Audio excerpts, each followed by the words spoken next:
আসসালামু আলাইকুম সুপ্রিয় শিক্ষার্থীরা, আশা করি তোমরা ভালো আছো এবং সুস্থ আছো এবং পড়াশোনার মধ্য দিয়ে তোমরা সময় পার করছো।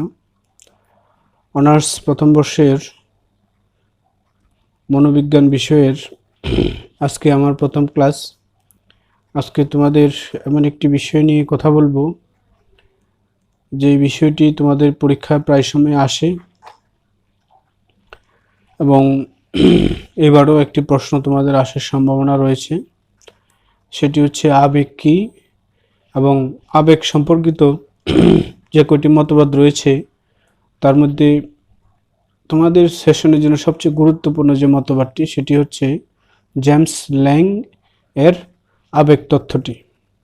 অনেকগুলো তথ্য রয়েছে, তার মধ্যে তোমাদের জন্য দুটি তথ্য খুবই গুরুত্বপূর্ণ, তার মধ্যে তোমাদের সেশনের জন্য এটি খুবই গুরুত্বপূর্ণ এবং এটা পরীক্ষায় তোমাদের আসবে। সেটা হচ্ছে জেমস ল্যাংয়ের আবেগ তত্ত্ব। তো আমরা এই আবেগ তথ্য নিয়ে আজকে আলোচনা করব। তো আলোচনাটা একটু দীর্ঘ হতে পারে, কাজেই অবশ্যই তোমরা মনোযোগ সহকারে লেকচারটি ফলো করবে। এই তথ্যটি আসলে অনেকেই বুঝতে পারে না, অনেকের কাছে অনেক কঠিন মনে হয়, তবে লেকচারটি ভালো করে ফলো করলে, মনোযোগ দিয়ে শুনলে আশা করি এই সমস্যাটা কেটে যাবে। তো যাই হোক, প্রথম দিনই আমি তোমাদের পেজে বলেছিলাম মনোবিজ্ঞানে কারো কোনো সমস্যা আছে কি না। তো কেউ কোনো কিছু বলো নাই। আজকে একজন আমাকে জানালো যে তার মনোবিজ্ঞানের সমস্যা আছে, তারই প্রেক্ষিতে আমি এই বিষয়টি নিয়ে আসছি। আরও যদি কারো কোনো সমস্যা থাকে সেগুলো পেজে উল্লেখ করলে আমি সেগুলোর উপরে লেকচার দেওয়ার চেষ্টা করব। তো আজকে এই পর্যন্ত এই কথা বলতে চাই। আর একটি কথা বলতে চাই, তোমাদের ব্যাচে প্রায় 70 থেকে 80 জন স্টুডেন্ট ছিল রেগুলারলি। তো তারা এখনও আমার চ্যানেলকে সাবস্ক্রাইব করে নাই। প্রত্যেককেই বলে আমার চ্যানেলটি সাবস্ক্রাইব করে নেবে। সবার সাবস্ক্রিপশন হয়ে গেলে আমি গ্রুপে অথবা ইউটিউব লাইভে তোমাদের লাইভ ক্লাস করতে পারবো। বারবার বলতেছি, কিন্তু তোমাদের সেই সক্রিয়তা নেই, গ্রুপেও নেই, ইউটিউবেও নেই। তোমরা ইউটিউবকে শুধু চ্যানেল হিসাবে দেখলে হবে না, এটা তোমাদের ডিসকাশনের একটা প্ল্যাটফর্ম। তোমরা ইউটিউব লিঙ্কের কমেন্টে ওখানে তোমরা কোনো সমস্যার কথা বলতে পারো, ভিডিওটি ভালো লাগলে একটা কমেন্ট করতে পারো, খারাপ লাগলেও বলতে পারো, তাহলে আমরা সামনের দিকে আগাইতে আমাদের জন্য অনেক সুবিধা হয়। তো যাই হোক, আজকে আর কিছু বলবো না, আমি মূল ক্লাসে প্রবেশ করছি। তো আবেগ তথ্য জানার আগে আমাদের বুঝতে হবে আবেগটা কি। তো প্রথমে আমি যেটা বলি যে আবেগের ইংরেজি শব্দ হচ্ছে মোটিভেশন, আবেগের ইংরেজি শব্দ অর্থ হচ্ছে ইমোশন। এটি একটি ল্যাটিন শব্দ। ইমোশন শব্দের অর্থ হচ্ছে বাইরে থেকে পরিচালিত হওয়া, অর্থাৎ টু মুভ আউট, বাইরে থেকে পরিচালিত হওয়া, এটাকে আমরা বলি ইমোশন। এর কিছু প্রধান একটি দিক হলো যে অভ্যন্তরীণ কোনো কিছুর বাহ্যিক প্রকাশ ঘটানো, অর্থাৎ আমার মাথা থেকে শুরু করে দেহের অভ্যন্তরীণ যে বিভিন্ন বিষয় কিছু ঘটে, দেহের অভ্যন্তরে যা যা ঘটে সেটার একটা বাহ্যিক প্রকাশটি হচ্ছে আবেগের একটি প্রধান দিক। আবেগ যখন জাগরিত হয় প্রাণীর মধ্যে এক ধরনের আলোড়ন সৃষ্টি করে এবং বিভিন্ন আচরণগত পরিবর্তনের মাধ্যমে তার একটি বাহ্যিক প্রকাশ ঘটে থাকে। এই আলোড়িত অবস্থার সাথে যে অনুভূতিমূলক অভিজ্ঞতা জড়িত থাকে, এই যে তার অভ্যন্তরীণ প্রতিক্রিয়ার ফলে তার যে বাহ্যিক প্রকাশ এবং সেখানে যে তার যে অনুভূতি, তার সাথে তার যে অনুভূতিপূর্ণ অভিজ্ঞতা জড়িত থাকে, সেটাকে আমরা আবেগ বলে থাকি। অর্থাৎ উদ্দীপকের দ্বারা সৃষ্ট বাহ্যিক বা বিভিন্ন উদ্দীপনার সাহায্যে বা উদ্দীপকের সাহায্যে সৃষ্ট যে অনুভূতিগুলো প্রাণীর মধ্যে যে আলোড়ন এবং অনুভূতি সৃষ্টি করে এবং যেটা আচরণ এবং শারীরিক পরিবর্তনের মাধ্যমে তার যে বাহ্যিক প্রকাশ ঘটে থাকে, সেটাকে আমরা আবেগ বলে থাকি। এখানে মার্গেন এবং কিং, তারা এই দুইজন মনোবিজ্ঞানী, তারা আবেগ শব্দটিকে দুইটি অর্থে ব্যবহার করে থাকেন। তিনি দুইটি দিকের কথা বলেছেন। একটি দিকের হচ্ছে, প্রথমটি হলো যে অভ্যন্তরীণ কোনো কিছুর বাহ্যিক প্রকাশ ঘটানো। আমার দেহের ভিতরে কোনো কিছুর অভ্যন্তরীণ যা কিছু ঘটে তার বাহ্যিক প্রকাশ ঘটানোটাই হচ্ছে একটা দিক। এটাকে আবার বলা হয় আবেগের আচরণগত দিক। অর্থাৎ আবেগ, আমাদের ভিতরে আবেগ জাগরিত হলে আমাদের প্রাণীর মধ্যে যে সমস্ত পরিবর্তনগুলো দেখা যায়, আর সেটাই একটা দিক আবেগের। তিনি বলতে যাচ্ছেন, যেমন দুঃখ পেলে মানুষের কান্না আসে, আনন্দিত হলে, কোনো কিছু নিয়ে আনন্দিত হলে মানুষের হাসাহাসি করে, ক্ষুব্ধ হলে মানুষ আক্রমণাত্মক আচরণ করে। এই যে বাহ্যিক পরিবর্তন, এটা আবেগের একটা অন্যতম দিক। এই বাহ্যিক পরিবর্তন ছাড়াও আবেগের সময় প্রাণীর দেহের অভ্যন্তরেও কিছু প্রতিক্রিয়া ঘটে থাকে। দেহের অভ্যন্তরে কি ধরনের প্রতিক্রিয়া হয়? যেমন ক্রোধের সময় আমরা যখন রাগান্বিত হয় বা রাগ হয়, তখন আমাদের রক্তচাপের হ্রাস বৃদ্ধি ঘটে। রক্তচাপ তখন কারো বেড়ে যায়, কারো কমে যায়। আবার রক্তের যে সঞ্চালন, রক্তের যে ব্লাড সার্কুলেশন, সেটাও অনেক সময় বেড়ে যায়। আবার হৃৎপিণ্ডের গতি বেড়ে যায়। স্বাভাবিক যে গতি পার মিনিটে ৭২ বার, তার চেয়ে তো কারো কারো বেশি হয়ে যায়। আবার শ্বাস প্রশ্বাস অনেকে দ্রুত হয়ে যায়। এগুলো হচ্ছে তার অভ্যন্তরীণ পরিবর্তন। আবার আবেগের আরেকটি দিক রয়েছে, যেটাকে আমরা বলি প্রেরণাগত দিক, অর্থাৎ মোটিভেশন। আবেগ জীবের আচরণের মূলে প্রেরণা শক্তি হিসেবে কাজ করায়। অর্থাৎ কোনো কিছু করার প্রতি আগ্রহ, সেটাও কিন্তু আবেগের আরেকটি দিক। যার কাজে আগ্রহ যত বেশি, তার ওই কাজের আবেগটাও তার তত বেশি। অর্থাৎ যে কাজের আবেগ যত বেশি, সেই কাজটাও বাস্তবে দেখা গেছে তত বেশি ফলপ্রসূ হয়। কাজে প্রেরণা যখন তীব্র হয়, মানে কোনো কাজ করার আগ্রহ বা নেশাটা যখন তীব্র হয়, তখন আবেগে পরিণত হয় এবং আচরণের মাধ্যমে তার একটি প্রকাশ পায়। অনেক সময় দেখা যায় ভয় পেলে কি হয়, প্রাণী পলায়নপর হয়। কোনো মানুষ যখন কোনো কিছু দেখে ভয় পায়, তখন সে পালানোর চেষ্টা করে অথবা চিৎকার করে। এই সমস্ত কারণেই এটাকে আরেকটা দিক। এই সমস্ত কারণ হচ্ছে এই আবেগের আরো একটা দিক। এর বাইরেও, অর্থাৎ এই যে আচরণ এবং প্রেরণা, এছাড়াও আবেগের আরো একটা দিক রয়েছে, যেটাকে আমরা বলি অনুভূতিমূলক অভিজ্ঞতা। কোনো কারণে আবেগ যখন আমাদের ভিতরে জাগরিত হয়, প্রাণীর মধ্যে তখন এক ধরনের অনুভূতি জাগে, যেমন দুঃখ, কষ্ট, ক্রোধ, সুখ, দুঃখ, আনন্দ। এই যে অনুভূতিগুলো, এটা আবেগময় অভিজ্ঞতা ছাড়া আর কিছু না। অর্থাৎ এটাও কিন্তু এক ধরনের আবেগীয় অনুভূতি। এটাও কিন্তু আবেগের আরো একটি দিক। তো যাই হোক, এতক্ষণ আমরা আবেগ নিয়ে কথা বলছি। এখন এই আবেগের তথ্য নিয়ে কিছু আলোচনা করব, যেটা আমাদের মূল ফোকাস পয়েন্ট। তো সেখানে আমরা দেখতে পাচ্ছি যে আবেগের প্রধান যে দুটি তথ্য রয়েছে, একটাকে বলা হয় জেমস ল্যাংয়ের আবেগ তত্ত্ব, আর একটা হচ্ছে ক্যানন বার্ডের আবেগ তত্ত্ব। তো সঙ্গত কারণেই আমাদের আলোচ্য আজকের বিষয় হচ্ছে জেমস ল্যাংয়ের আবেগ তত্ত্ব। তো জেমস ল্যাং হচ্ছেন একজন মনোবিজ্ঞানী, পাশাপাশি এই উইলিয়াম জেমস নামে একজন ব্যক্তি, তিনি হচ্ছেন মনোবিজ্ঞানী, আর একজন হচ্ছে ল্যাং, তিনি হচ্ছেন, তার নাম হচ্ছে কার্ল ল্যাং। এই দুইজন ব্যক্তির নাম অনুসারে এই তত্ত্বটির নাম হয়েছে জেমস ল্যাং। আবারও বলছি, উইলিয়াম জেমস এবং কার্ল ল্যাং, এই দুইজন, একজন মনোবিজ্ঞানী আর একজন শরীর তত্ত্ববিজ্ঞানী, এই দুই বিজ্ঞানীর সমন্বয়ে এটার নাম হয়েছে জেমস ল্যাং। এবং এই তত্ত্বটি আবেগের জন্য একটা গুরুত্বপূর্ণ তত্ত্ব হিসেবে আবির্ভূত হয়েছে। এই উইলিয়াম জেমস তিনি 1884 সালে এই তথ্যটি দেন, এবং কার্ল ল্যাং তিনি 1885 সালে এই তথ্যটি দেন। এবং তারা উভয়ই স্বতন্ত্রভাবেই এই মতবাদ প্রকাশ করছেন, যাকে আমরা একসাথে বলি জেমস ল্যাং আবেগের তত্ত্ব। এই মতবাদে আবেগীয় প্রতিক্রিয়া এবং আবেগীয় অভিজ্ঞতার মধ্যে যে শারীরবৃত্তীয় সম্পর্ক বিদ্যমান, তার উপর বেশি গুরুত্ব আরোপ করেছেন। অর্থাৎ আমাদের যে আবেগীয় বিভিন্ন পরিবর্তন হয়, এবং এই যে একটু আগে বললাম যে বিভিন্ন আবেগীয় অনুভূতি, এই দুইটার মাঝে যে মানুষের শরীরের বডির একটা সম্পর্ক রয়েছে, এই জিনিসটাই তারা বোঝাতে যাচ্ছেন এই আবেগ তথ্যের মাধ্যমে।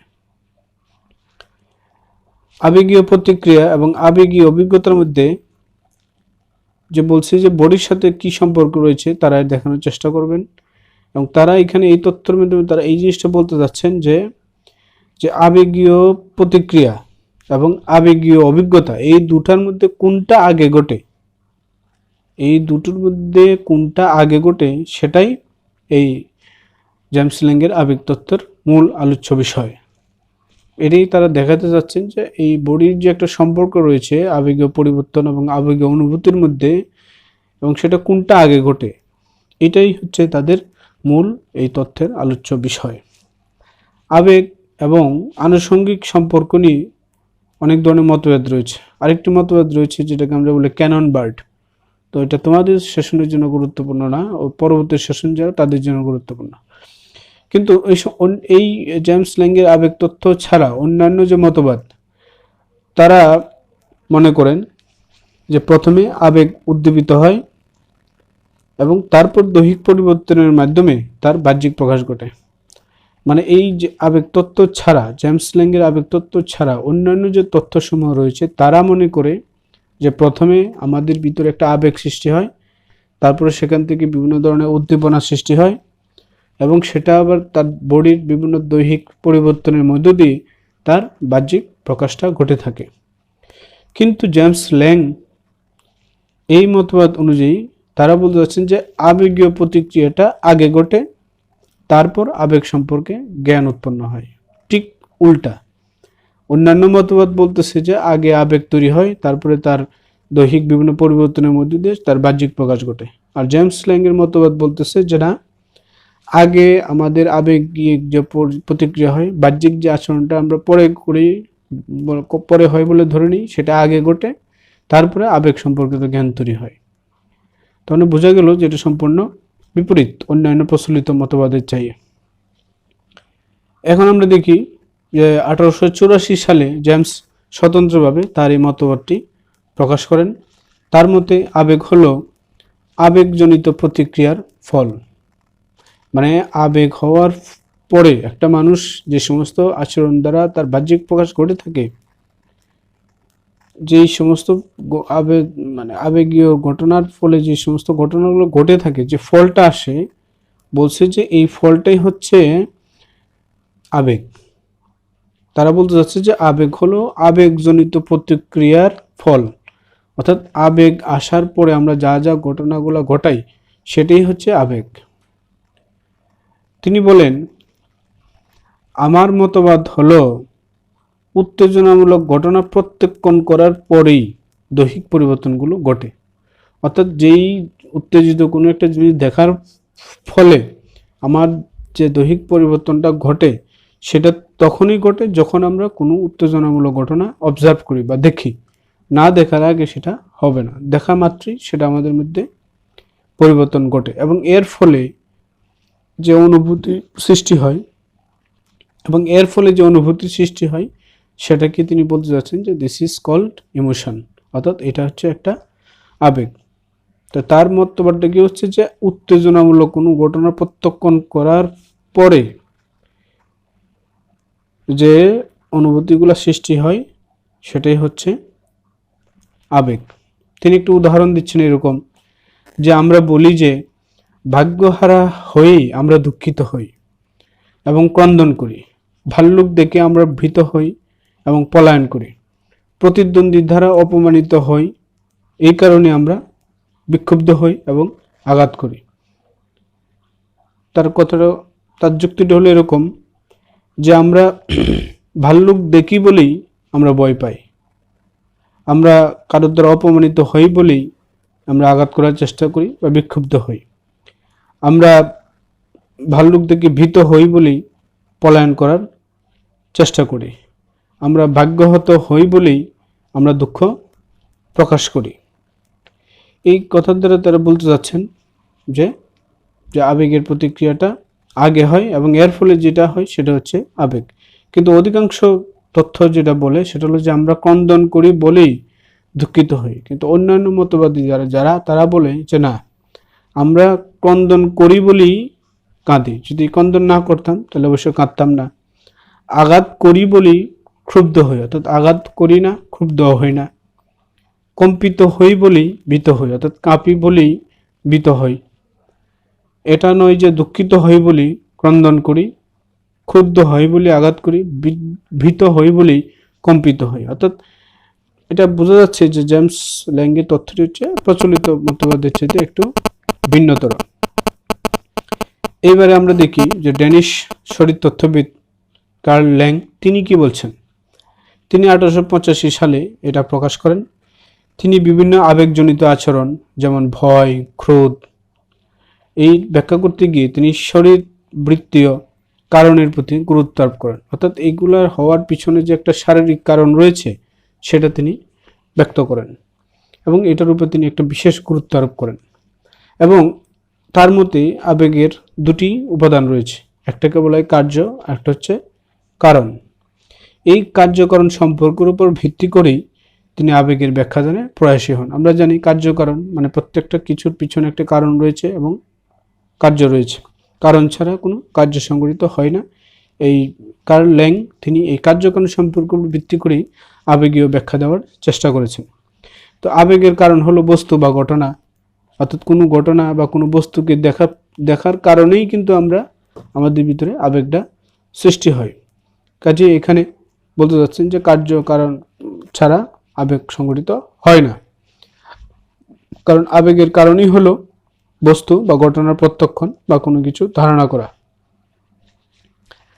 আবার এই বাহ্য নিয়ামক অর্থাৎ বাইরের যে নিয়ামক শক্তি এবং ভিতরের যে নিয়ামক শক্তি, এই দুইয়ের প্রতিক্রিয়ার ফলে যে দৈহিক পরিবর্তন সাধিত হয় তাই হচ্ছে আবেগ। অর্থাৎ বাহ্যিক বিভিন্ন পরিবেশের কারণে এবং ভিতরের মানসিক বা ভিতরের দৈহিক পরিবর্তনের ফলে, এই দুইটার ফলে যে প্রতিক্রিয়াগুলো আমরা প্রকাশ করে থাকি সেটাকে আমরা বলি আবেগ। এটা হচ্ছে কার্ল ল্যাংয়ের মতে। তিনি বলেন যে আমাদের দুঃখ, আনন্দ, শান্তি বা কষ্ট, আমাদের মানসিক জীবনের এসব কিছু মিলেই যে আবেগ তা হলো বাহ্য নিয়ামক ব্যবস্থা। তো আমরা এই যে বলছি যে আমাদের যে আনন্দ, শান্তি, সুখ, কষ্ট এগুলো সবই হচ্ছে মানসিক জীবনের এসব মিলেই হচ্ছে আমাদের আবেগ, যেটা একটা বাহ্যিক পরিবর্তন বলে আমরা মনে করে থাকি। এভাবেই জেমসের মতো ল্যাংও মনে করেন যে আবেগ হলো অনুভূতি। এভাবেই জেমসের মতো কার্ল ল্যাং তিনিও মনে করেন যে আবেগ হলো অনুভূতি বিবর্জিত দৈহিক সংবেদনের সমষ্টি, অর্থাৎ দৈহিক বিভিন্ন সংবেদনের সবগুলোর সমষ্টি মিলে হচ্ছে একটা আবেগ। এই জন্য উভয় মতবাদকে একযোগে জেমস ল্যাং মতবাদ নামে অভিহিত করা হয়েছে। এবার আমরা এই মতবাদের কিছু সমালোচনা দেখব। যেমন জেমস ল্যাং তাদের মতবাদের সমালোচনাটা আমরা এবার তার পক্ষে মানে এই মতবাদের পক্ষে কিছু কথা বলবো এবং এই মতবাদের বিপক্ষে আমরা কিছু কথা বলবো। তো পক্ষে কথাগুলো আমরা আগে বলি। তারা বলতে যাচ্ছে, 1 নম্বর যুক্তি তারা যেটা দেখাইতে যাচ্ছে যে যদি আমরা হঠাৎ অন্ধকার বন থেকে কোনো অদ্ভুত বিকট মূর্তি বাহির হয়ে আসতে দেখি তাহলে সঙ্গে সঙ্গেই আমাদের হৃদযন্ত্রের ক্রিয়া বন্ধ হয়ে যেতে পারে এবং শ্বাস প্রশ্বাসের স্বাভাবিক গতি পরিবর্তিত হতে পারে। অর্থাৎ কোনো রকম ভীতির সঞ্চার হবার পূর্বেই দৈহিক পরিবর্তনসমূহ ঘটে থাকে। এই যে ওনারা বলছেন যে আমাদের আগেই আচরণগত পরিবর্তন ঘটে, তারপরে আবেগ সংঘটিত হয়।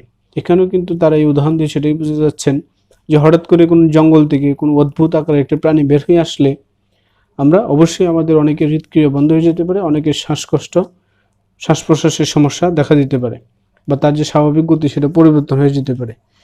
এই যে কোনো রকম ভীতি সঞ্চার, অর্থাৎ আমরা কিন্তু এখানে আগের থেকেই ভীতি সঞ্চার করি, হঠাৎ করে এটা সিচুয়েশন হয়ে গেছে। অর্থাৎ এই যে ভীতিকর পরিস্থিতি দেখার ফলেই কিন্তু আমাদের পরবর্তী আবেগগুলো ঘটেছে, যেমন শ্বাস প্রশ্বাস বেড়ে যাওয়া, ভয় পাওয়া, পলায়ন করা, চিৎকার করা, এগুলো কিন্তু পরে ঘটেছে। আগে কি ঘটেছে, আগেই ভয়ঙ্কর প্রাণীটার একটা ধারণা বা একটা এটা আমরা আগেই অবলোকন করেছি, যার কারণে আবেগটা সৃষ্টি হয়েছে। ওনারা যেটা বলতে চাচ্ছেন যে আগে ঘটনার দেখি, তারপরে আবেগ সৃষ্টি হয়। তারপরে 2 নম্বরে তারা যে যুক্তিটি দিচ্ছেন সেটি হচ্ছে যে আমরা যদি মনে মনে আবেগ সম্পর্কে কল্পনা করি এবং এর সাথে সংশ্লিষ্ট বাহ্যিক ঘটনাসমূহ বা বাহ্যিক যে দৈহিক পরিবর্তনগুলো হয় সেগুলোর অনুভূতি থেকে বিচ্ছিন্ন করে ফেলি, তাহলে আবেগ আমাদের মাঝে আর কিছু অবশিষ্ট থাকে না। যা অবশিষ্ট থাকে তাহলে অনুভূতিহীন একটি নিরপেক্ষ বুদ্ধিগত প্রত্যক্ষণ। যাই হোক, এখানে আমরা যেটা বলতে যাচ্ছি যে হুমকি, ব্রুকুটি, দাঁত খিঁচানো, দাঁতের ঘর্ষণ, নাক ছিটকানো, এই যে ললাটের কুঞ্চন, যে ত্বকের মধ্যে কুঞ্চন হয়, গর্জন, রক্তচক্ষু, এগুলো হচ্ছে সব বাহ্যিক আবেগের লক্ষণ।